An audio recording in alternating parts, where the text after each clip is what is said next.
C'est Romain Fressinet un jour qui parlait de Kylian Mbappé en disant j'adore avoir un modèle qui est plus jeune que moi. Et cette phrase, elle m'était restée en tête parce qu'à l'époque, moi j'étais la jeune en question et j'aurais trop aimé que quelqu'un dise ça de moi de base. Et maintenant, je viens de finir le documentaire d'Inox. Pardon, je viens de finir le documentaire d'Inox sur l'ascension de l'Everest. Je m'étais déjà dit ça plus d'une fois, mais je pense que c'est un, mais pas modèle parce que je pense que le mot est un peu fort, mais quoique si en fait. C'est un de mes modèles qui est plus jeune que moi. Le gars,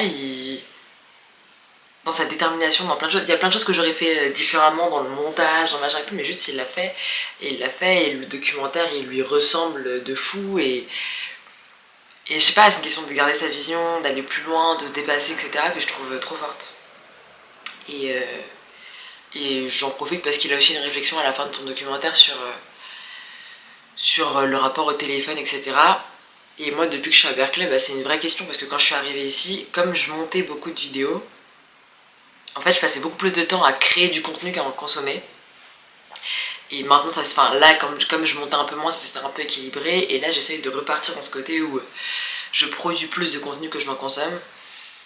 Et parce qu'en fait, c'est ça aussi, c'est que je me suis rendu compte, j'ai essayé beaucoup de fois de réduire ma consommation de téléphone, etc., etc. Je pense comme quasiment tout le monde en vrai. Mais le seul truc qui marche, c'est de trouver d'autres trucs à faire qui m'intéressent. Au lieu de me focus sur le téléphone comme étant un démon, c'est vraiment d'aller juste chercher autre chose en fait. Chercher quelque chose qui me plaît plus que mon téléphone. Et ça me confirme dans ce truc-là de continuer à chercher parce que je trouve que c'est pas forcément évident comme quête, mine de rien. Parce que c'est quand même hyper accessible, hyper pratique, hyper tout ce que vous voulez. Mais non, je suis trop contente de ce documentaire. Il est top. Enfin, il est top. Il y a des trucs que j'aurais pas fait comme ça et tout, mais il est top. Pour plein de raisons, il est top. Et rien à voir, mais un sujet dont je voulais aussi parler, c'était que mon rapport aux gens sur mon travail est en train de drastiquement changer. Parce que quand je parlais avant de n'importe quel projet, je le faisais toujours pour que le maximum de personnes aiment ce que je fais, etc. Et je pense que évidemment, là il y a ce truc de. On le sait qu'on peut pas plaire à tout le monde, mais moi dans ma tête c'était oui, je le sais, mais je veux quand même plaire à tout le monde. Bref, en tout cas que mon travail plaise à tout le monde. Et en fait, là j'ai appris à gérer des critiques et à me dire en fait, je m'en fous. Mais c'est une dinguerie comment je m'en fous. Et en fait, au début, je m'en foutais des critiques, mais ça m'embêtait quand je faisais pas de vues, quand personne commentait mes vidéos, quand j'avais pas de retour et tout. Et en fait, plus le temps passe, plus quand quelqu'un me fait un compliment sur mes vlogs, ça me fait encore plus plaisir parce que l'euphorie du début, elle est un peu passée quand même. Là, je suis à mon 18e vlog de posté ce matin. Mais il y a aussi le truc où autant le compliment me fait d'autant plus plaisir, autant la critique, je suis là en mode ah ok cool, t'as pas aimé. Ok. Enfin, tu sais, il y a cette. Je sais pas. Et je pensais pas que ça allait.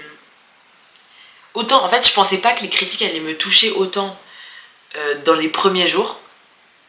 Et je pensais pas m'en moquer aussi vite. Mais par contre, quand ma maman elle commente mes vlogs, c'est trop bien. Même quand mes potes ils commentent mes vlogs, j'adore. Donc tu sais, ils m'envoient des petits messages et tout. Ça me fait trop plaisir parce que du coup, c'est vraiment. Ouais, je sais pas, ça y est.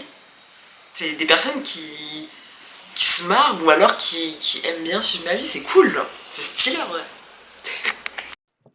J'ajoute un peu en montage, c'est une grande première. Mais en vrai, j'ai écouté ce que j'étais en train de raconter et je me disais que j'avais pas envie de me rappeler de cette période comme étant une période où j'étais hermétique aux critiques. Et je voudrais juste préciser deux, trois trucs sur le type de critique dont je parle. En fait, le premier type de critique, c'est celles qui sont liées à des trucs que je sais déjà, typiquement la qualité du son.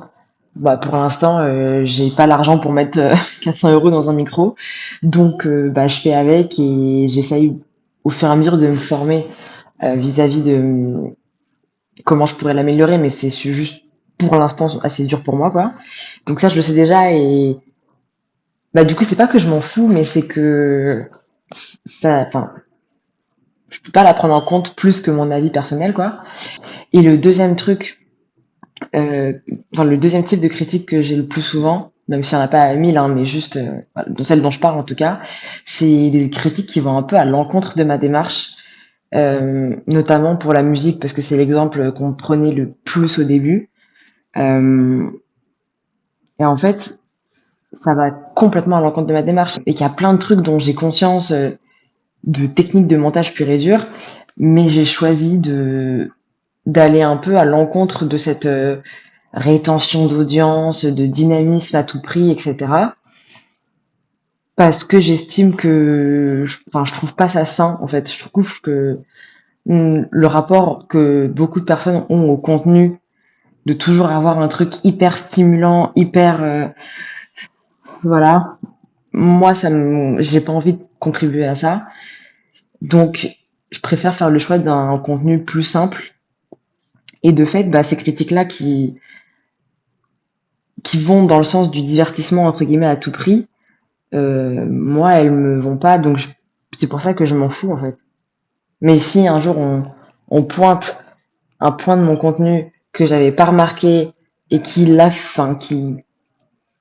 l'améliorerait de manière significative, machin, évidemment avec grand plaisir. Je, je suis tout oui.